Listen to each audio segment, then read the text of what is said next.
दोस्तों, दीनदयाल उपाध्याय गोरखपुर विश्वविद्यालय का सत्र 2024-25 के लिए एडमिशन फॉर्म जारी हो चुका है।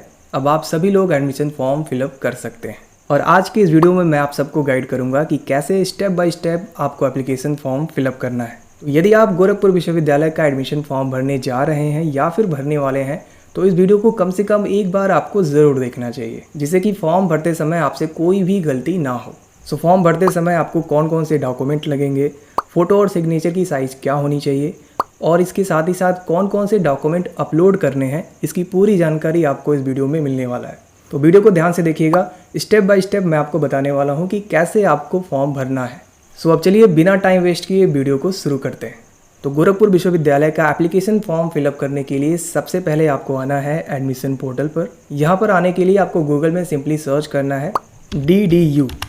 जैसे ही आप गूगल में DDU सर्च करेंगे तो सबसे पहले आपको वेबसाइट देखने को मिलेगा ddugU.ac.in। तो सिंपली आपको इसी वेबसाइट पर आना है, यहाँ पर आपको क्लिक कर देना है। इसके बाद आप आ जाएंगे गोरखपुर विश्वविद्यालय के ऑफिशियल वेबसाइट पर। यहाँ पर आने के बाद देखिए मेन्यू में आपको यहाँ पर 3 डॉट देखने को मिलेगा। सिंपली आपको इस 3 डॉट को क्लिक करना है। इसके बाद पेज को नीचे करेंगे तो यहाँ पर आपको देखने को मिलेगा एडमिशन वाले ऑप्शन को आप क्लिक कीजिएगा और यहाँ पर सभी प्रोग्राम्स आपको देखने को मिल जाएगा। तो हम सिंपली क्लिक करेंगे यहाँ पर UG प्रोग्राम्स को और क्लिक करते ही हम पहुँच जाएंगे एडमिशन पोर्टल पर। यहीं पर हमारा एप्लीकेशन फॉर्म भरा जाना है। अब देखिए यहाँ पर आपको ऑप्शन मिलेगा instruction, download browser, BTech browser, new registration और लॉगिन। तो एप्लीकेशन फॉर्म फिलअप करने के लिए हम क्लिक करेंगे न्यू रजिस्ट्रेशन पर। तो क्लिक करते ही आप पहुँच जाएंगे इस पेज पर। देखिए यहाँ पर सबसे ऊपर लिखा हुआ है अप्लाई ऑनलाइन। तो स्टेप फर्स्ट में आपको सबसे पहले रजिस्ट्रेशन करना है और रजिस्ट्रेशन करने के लिए देखिए यहाँ पर क्या क्या पूछा जा रहा है। सबसे पहले आपको यहाँ पर लिखना है नेम ऑफ एप्लीकेंट, यानी कि आपको अपना नाम लिखना है 10th के मार्कशीट के अकॉर्डिंग। तो आपको अपने आधार कार्ड के हिसाब से यहाँ पर नाम नहीं लिखना है। हाई स्कूल की जो मार्कशीट है वहाँ पर जो आपका नाम लिखा हुआ है एज़ इट इज़ आपको यहाँ पर लिख देना है। इसके साथ ही साथ फादर्स नेम, ये भी आपको हाई स्कूल के मार्कशीट के हिसाब से ही लिखना है। मदर्स नेम, ये भी हाई स्कूल के मार्कशीट पे रहता है, वही एज़ इट इज़ यहाँ पर आपको लिख देना है। अब यहाँ पर आपको अपना मोबाइल नंबर फिलअप कर देना है, इसके बाद अपना ईमेल आईडी। अब इसके बाद यहाँ पर सेलेक्ट करना है अपना date of birth. Date of birth select करने के लिए यहाँ पर आप क्लिक कीजिएगा। तो देखिए सबसे पहले आपको सेलेक्ट करना है ईयर, 2001, 2, 3, 4 जो भी आपका ईयर है वो आपको सेलेक्ट कर लेना है। इसके बाद सेलेक्ट करिएगा यहाँ पर मंथ और उसके बाद अपना डेट। इसके बाद साइड में क्लिक करेंगे तो आपका जो डेट ऑफ बर्थ है वो सेलेक्ट हो जाएगा। अब देखिए यहाँ पर नीचे पूछा जा रहा है डोमिसाइल ऑफ उत्तर प्रदेश, क्या आप उत्तर प्रदेश के निवासी हैं? यदि हैं तो यहाँ पर आप यस रहने दीजिएगा। यदि आप किसी दूसरे स्टेट से बिलोंग करते हैं तो यहाँ पर आपको नो क्लिक करना है। जैसे ही आप नो क्लिक करेंगे यहाँ पर देखिए कैटेगरी में केवल एक ही ऑप्शन दिख रहा है जो कि है जनरल, यानी कि यदि आप किसी दूसरे स्टेट से बिलोंग करते हैं तो यहाँ पर जनरल कैटेगरी के तौर पर आपको कंसीडर किया जाएगा। यदि आप उत्तर प्रदेश के निवासी हैं तो यहाँ पर यस क्लिक कर सकते हैं और कैटेगरी में जो भी आपका कैटेगरी है वो आप यहाँ पर सेलेक्ट कर लीजिएगा। अब इसके बाद यहाँ पर आपको सेलेक्ट करना है स्ट्रीम ऑफ इंटरमीडिएट, यानी कि इंटरमीडिएट में क्या स्ट्रीम रहा आपका, यानी कि कौन से सब्जेक्ट से आपने इंटरमीडिएट किया है, यहाँ पर आप सेलेक्ट कर सकते हैं। क्या आर्ट्स था, science math group, science biology group, agriculture या फिर कॉमर्स, तो जो भी है आप यहाँ से सेलेक्ट कर सकते हैं। इसके बाद यहाँ पर देखिए अप्लाइंग फॉर, तो यहाँ पर आपके इंटरमीडिएट स्ट्रीम के अकॉर्डिंग जिस भी कोर्स के लिए आप एलिजिबल हैं वो सभी कोर्स यहाँ पर ऑप्शन में आपको देखने को मिल जाएगा। तो इन सभी कोर्स में आप फॉर्म अप्लाई कर सकते हैं। तो जिस भी कोर्स में आप फॉर्म अप्लाई करना चाहते हैं सिंपली आपको उसे सेलेक्ट कर लेना है। तो मैं यहाँ पर कर रहा हूँ BSc एग्रीकल्चर ऑनर्स, तो यहाँ पर मैंने सेलेक्ट कर लिया। अब आपको यहाँ पर एक पासवर्ड जनरेट करना है। अब यहाँ पर जो आपको पासवर्ड जनरेट करना है आप देख लीजिए, एग्जांपल के लिए मैं आपको स्क्रीन पर दिखा दे रहा हूँ। कुछ इस तरह का पासवर्ड आप जनरेट कर सकते हैं। अब इसके बाद देखिए यहाँ पर री एंटर पासवर्ड कह रहा है, तो जो आपने यहाँ पर पासवर्ड लिखा है एज इट इज़ आपको यहाँ पर लिख देना है। अब इसके बाद आपको यहाँ पर एक कैप्चा कोड देखने को मिलेगा, सिंपली आपको यहाँ पर एंटर कर देना है। एंटर करने के बाद यहाँ पर देखिए एक चेक बॉक्स दिखेगा, सिंपली आपको यहाँ पर टिक कर देना है और टिक करने के बाद आपको दिखेगा रजिस्टर। इस पर क्लिक करने से पहले आप एक बार दोबारा से चेक कीजिएगा जो भी इन्फॉर्मेशन आपने यहाँ पर फिलअप किया हुआ है क्या वो सही है, क्योंकि ये जो पेज फर्स्ट है यानी कि स्टेप फर्स्ट, इसमें आपको कोई भी गलती नहीं करना है। तो इसे जितना भी आप सावधानी से भर सकते हैं उतना कोशिश कीजिएगा कि इसमें कोई भी गलती ना हो। तो जैसे ही आप कंफर्म हो जाएं कि यहाँ पर सभी डिटेल सही भरा हुआ है, सिंपली आपको नीचे आना है और क्लिक करना है रजिस्टर पर। तो चलिए जल्दी से ये सभी डिटेल मैं फिलअप कर लेता हूँ, फिर वीडियो में आगे बढ़ते हैं। अब मैंने यहाँ पर सभी डिटेल को फिलअप कर लिया है, सिंपली हम क्लिक करेंगे रजिस्टर पर। तो जैसे ही आप क्लिक करेंगे आप आ जाएंगे इस पेज पर। यहाँ पर देखिए लिखा हुआ है we have send you a 4 digit verification code on your registered mobile number and email ID. तो आपके मोबाइल नंबर और ईमेल आईडी पर एक 4 डिजिट का वेरिफिकेशन कोड भेजा जाएगा, जो आपको यहाँ पर सबमिट करके वेरीफाई करना है। तो जल्दी से मैं एक बार चेक कर लेता हूँ क्या मुझे कोई एसएमएस आया हुआ है। जी बिल्कुल, मुझे एक एसएमएस मिला हुआ है जहाँ पर वेरिफिकेशन कोड है 9182। और एक बार हम चेक कर लेते हैं क्या हमारे ईमेल आईडी पर सेम वेरिफिकेशन कोड आया है या फिर कोई डिफरेंट कोड आया है। तो मैंने ईमेल आईडी चेक किया है, वहाँ पर भी as it is verification code भेजा गया है। तो दोनों ही जगह पर जो वेरिफिकेशन कोड है वो सेम ही भेजा जाएगा। तो जो भी आपको जल्दी से मिल जाए वो आपको यहाँ पर सबमिट करना है और वेरीफाई वाले ऑप्शन पर क्लिक करना है। अब इसके बाद आप इस पेज पर आ जाएंगे। यहाँ पर आपका रजिस्ट्रेशन नंबर, नेम और एप्लीकेशन फॉर्म की फ़ीस आपको देखने को मिल जाएगा। और नीचे यहाँ पर नोट में लिखा हुआ है please check minimum eligibility criteria for submitting application form, any fees once deposited will not be refunded. यानी कि यदि आप ये जो फ़ीस पेमेंट करेंगे ये दोबारा से रिफ़ंड नहीं किया जाएगा किसी भी कंडीशन में। तो इसलिए आप अपनी जो एलिजिबिलिटी क्राइटेरिया है, जिस भी कोर्स के लिए आप फॉर्म भरने जा रहे हैं, उसको एक बार आप ज़रूर चेक कर लीजिएगा। तो चेक कहाँ से करना है? तो विश्वविद्यालय ने जो ब्रोशर जारी किया है यानी कि प्रॉस्पेक्टस, वहाँ पर मेंशन किया गया है कि कौन से कोर्स के लिए क्या एलिजिबिलिटी क्राइटेरिया है। तो एक बार वहाँ से कंफर्म होने के बाद आप ये जो फ़ीस है इसको पेमेंट कीजिएगा। तो आई होप आप समझ पा रहे होंगे मैं क्या कहना चाहता हूँ। अब देखिए मैंने जिस कोर्स के लिए फॉर्म अप्लाई किया है वो था बीएससी एग्रीकल्चर कोर्स। इसके लिए यहाँ पर जो फ़ीस है वो है 1200 रुपये। तो मुझे यहाँ पर 1200 रुपये फ़ीस पेमेंट करना होगा बीएससी एग्रीकल्चर ऑनर्स कोर्स के लिए। अब फ़ीस को पेमेंट करने के लिए नीचे यहाँ पर लिंक मिल जाएगा प्रोसीड टू पे, सिंपली आपको यहाँ पर क्लिक कर देना है।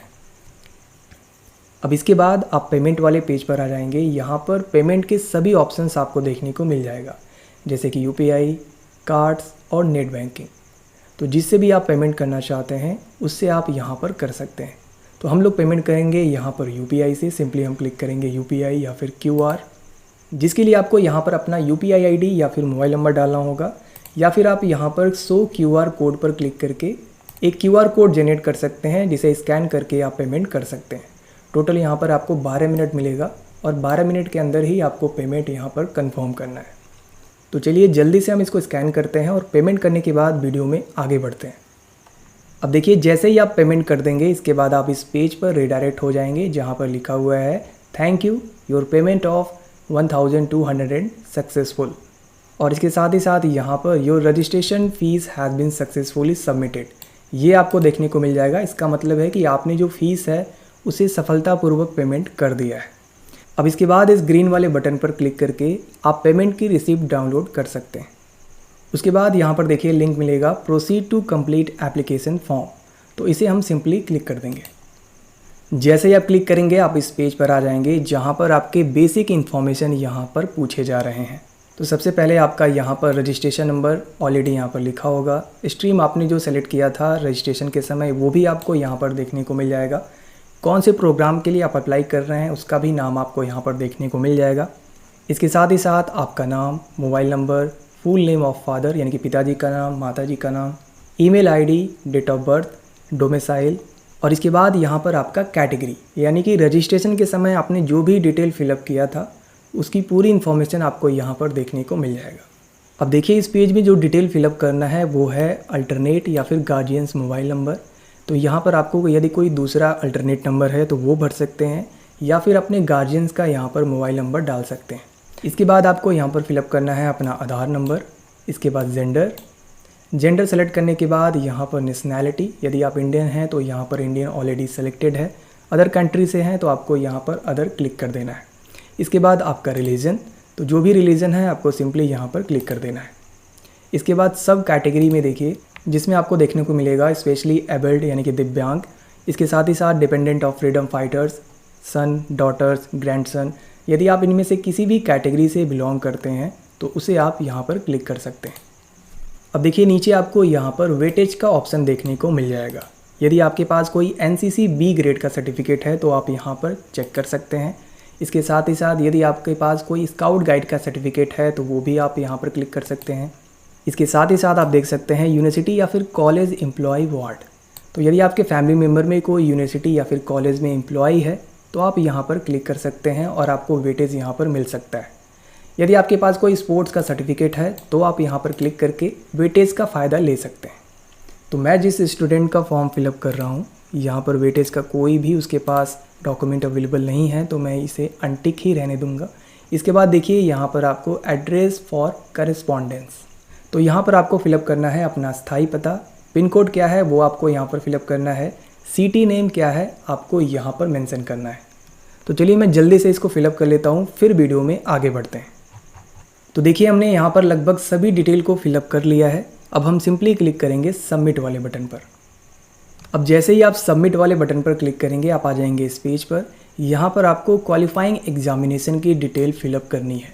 सबसे पहले पूछा जा रहा है नेम ऑफ क्वालिफाइंग एग्जामिनेशन, यानी कि कौन सा एग्ज़ाम आपने क्वालिफाई किया है वो आपको यहाँ पर ऑप्शंस में से सेलेक्ट करना है।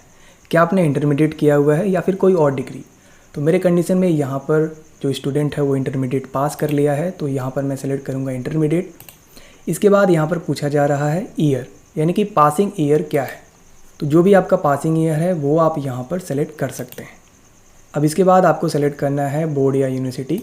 तो बोर्ड या यूनिवर्सिटी आपका जो भी है वो आप यहाँ पर सेलेक्ट कर सकते हैं, जैसे कि UP board, CBSE board, ICSE board और भी बोर्ड हैं। तो जो भी आपका बोर्ड है सिंपली आपको यहाँ पर क्लिक कर देना है। इसके बाद देखिए यहाँ पर पूछा जा रहा है subject, all subjects shown on your qualifying marksheet. तो आपके मार्कशीट पर जो भी सब्जेक्ट्स हैं इंटरमीडिएट का, सभी सब्जेक्ट्स के नाम आपको यहाँ पर लिखना है और उसको सेपरेट करना है कॉमा से। जैसे कि इंटरमीडिएट में जो सब्जेक्ट है वो है हिंदी, तो हिंदी सब्जेक्ट हो गया, इसको आपको कॉमा से सेपरेट करना है। इसके बाद अगला जो सब्जेक्ट है वो आपको यहाँ पर मेंशन करना है। इसके बाद नेक्स्ट सब्जेक्ट। तो इस तरीके से जो आपके इंटरमीडिएट में जितने भी सब्जेक्ट हैं उन्हें आपको यहाँ पर लिख देना है और उनको अलग करना है कॉमा से। तो आई होप आपको ये समझ में आ गया होगा। अब देखिए यहाँ पर नीचे आपसे इंटरमीडिएट का स्टेटस पूछा जा रहा है, यानी कि क्या आपने इंटरमीडिएट पास कर लिया है या फिर अभी अपीयरिंग है। तो अपीयरिंग का मतलब होता है कि आपने अभी एग्ज़ाम दे दिया है बट आपका जो रिज़ल्ट है अभी जारी नहीं किया गया है। और देखिए जैसे ही आप यहाँ पर अपीयरिंग पर क्लिक करेंगे तो जो नीचे मार्क्स पूछा जा रहा है वो आपसे यहाँ पर नहीं पूछा जा रहा। तो यदि आपने अभी एग्ज़ाम दिया है और आपका जो बोर्ड का रिज़ल्ट है वो नहीं आया है तो आपको क्लिक करना है अपीयरिंग पे। यदि आप पिछले साल ही पास कर चुके हैं और आपके पास इंटरमीडिएट की जो मार्कशीट है वो अवेलेबल है तो आपको क्लिक करना है पास्ट पे। अब इसके बाद आपका इंटरमीडिएट में जो भी मार्क्स आया हुआ है वो आपको लिखना है। तो सबसे पहले आपको लिखना है टोटल मार्क्स। इसके बाद यहाँ पर आपको सबमिट करना है ऑब्टेन मार्क्स। और यदि आपके जो मार्क्स हैं वो CGPA के अंतर्गत हैं तो आपको यहाँ पर उसकी डिटेल फिलअप कर देना है। अब सब कुछ यहाँ पर फिलअप करने के बाद सिंपली आपको क्लिक करना है सबमिट वाले बटन पर। अब देखिए इसके बाद आप इस पेज पर आ जाएंगे। यहाँ पर आपको अपने सभी ज़रूरी डॉक्यूमेंट को अपलोड करना है। तो क्या क्या अपलोड करना है, तो सबसे पहले आपको अपना पासपोर्ट साइज़ फ़ोटोग्राफ अपलोड करना है, जो कि JPG फॉर्मेट में होनी चाहिए या फिर PNG में। मैक्सिमम साइज़ होनी चाहिए 500 KB। इसके बाद आप यहाँ पर सिंपली चूज़ फाइल पर क्लिक करके अपलोड यहाँ से कर देंगे। इसके बाद आपको यहाँ पर अपना सिग्नेचर अपलोड करना है। इसकी भी साइज़ यहाँ पर सेम है जो कि पासपोर्ट साइज़ फ़ोटो की है। अब देखिए इसके बाद आपको अपनी क्लास 10th की मार्कशीट भी अपलोड करनी है, जिसकी मैक्सिमम साइज़ 500 KB से ज़्यादा नहीं होनी चाहिए। PDF फॉर्मेट में आपको यहाँ पर अपलोड करना है। और इसके साथ ही साथ यदि आप OBC कैटेगरी से बिलोंग करते हैं तो आपकी जो जाति सर्टिफिकेट है यानी कि OBC कैटेगरी सर्टिफिकेट वो आपको यहाँ पर अपलोड करना होगा। यदि आप जनरल कैटेगरी से हैं तो आपको यहाँ पर अपलोड करने की ज़रूरत नहीं है। तो देखिए बहुत ही आसान है। सिंपली आपको यहाँ पर चूज़ फाइल करना है और जो भी आपके डॉक्यूमेंट हैं उसे सेलेक्ट करने के बाद अपलोड बटन पर क्लिक करेंगे तो आपकी जो फाइल है यहाँ पर अपलोड हो जाएगा। अब देखिए जैसे ही आपके सभी डॉक्यूमेंट अपलोड हो जाते हैं पेज को नीचे कीजिएगा। फाइनल सबमिशन का जो बटन है सिंपली आपको यहाँ पर क्लिक कर देना है। अब क्लिक करते ही आप इस पेज पर आ जाएंगे। यहाँ पर आपके फॉर्म की प्रीव्यू दिखाई जा रही है, यानी कि आपने फॉर्म में क्या क्या फिलअप किया है उसकी पूरी इन्फॉर्मेशन आपको इस पेज में देखने को मिल जाएगा। जैसे कि यहाँ पर देखिए आपका registration number, name of applicant यानी कि आपका नाम, father's name, email ID, date of birth, gender, domicile, category, आपका address, city name, programme, mobile number, ये सब कुछ यहाँ पर आप देख सकते हैं। अब पेज को नीचे करेंगे तो यहाँ पर देखिए चेक लिस्ट करके आपको एक बटन देखने को मिलेगा। सिंपली आपको इस पर क्लिक कर देना है। अब इसके बाद आप इस पेज पर आ जाएंगे जहाँ पर आपको पता चलेगा कि आपने पीछे कहीं कुछ छोड़ा तो नहीं है। तो चेकलिस्ट में आपको दिखेगा कि कौन कौन सा डिटेल आपने फिलअप कर दिया है और कौन कौन सा आपने ऑप्शन छोड़ रखा है। तो देखिए यहाँ पर फादर्स नेम यहाँ पर ग्रीन टिक है, यानी कि ये हमने सही से भर लिया है। मदर्स नेम बिल्कुल सही भरा गया है। और यहाँ पर देखिए रेड क्रॉस आपको देखने को मिलेगा, यानी कि आधार कार्ड हमने फिलअप नहीं किया था, इसलिए यहाँ पर हमें रेड क्रॉस देखने को मिल रहा है। इसी तरीके से जहाँ पर ग्रीन टिक है वो हमने फिलअप कर लिया है, और जहाँ पर भी ये जो रेड क्रॉस आप देख रहे हैं इसका मतलब ये है कि वो डिटेल अभी आपने फिलअप नहीं किया है। सो इसलिए फॉर्म को फाइनल सबमिट करने से पहले ये सभी टिक आप एक बार ज़रूर चेक कर लीजिएगा। सभी जो टिक है वो ग्रीन साइन में यहाँ पर होना चाहिए। यदि आपके फॉर्म में भी इस तरह का कोई क्रॉस है तो आपको पीछे जाना है और उस ऑप्शन को एक बार दोबारा से चेक कर लेना है। चेक करने के बाद वहाँ पर अपनी डिटेल फिलअप कर लेंगे तो दोबारा आएंगे तो यहाँ पर आपको सभी ग्रीन टिक देखने को मिल जाएगा। अब सभी डिटेल को फिलअप करने के बाद सिंपली आपको क्लिक करना है फाइनल सबमिशन वाले बटन पर। अब इसके बाद जो आपका एप्लीकेशन फॉर्म है वो सक्सेसफुली सबमिट हो जाएगा। अब कुछ नहीं करना है, इसका जो प्रिंट आउट है आप निकलवा सकते हैं या फिर इसे PDF फॉर्मेट में सेव करके रख सकते हैं। सो दोस्तों, मैं उम्मीद करता हूं कि अब आप सबको समझ में आ चुका होगा। अब आपने सीख लिया है कि गोरखपुर विश्वविद्यालय का सत्र 2024-25 का एडमिशन फॉर्म कैसे भरना है। यदि इसके बावजूद भी आपके मन में कोई डाउट है फॉर्म भरने से संबंधित तो आप कमेंट बॉक्स में बता सकते हैं, और इसके साथ ही साथ आप हमारे चैनल को सब्सक्राइब करना मत भूलिएगा। सो आज की इस वीडियो में सिर्फ इतना ही। बहुत ही जल्द मिलते हैं अपने नेक्स्ट वीडियो में। तब तक के लिए wish you all the best.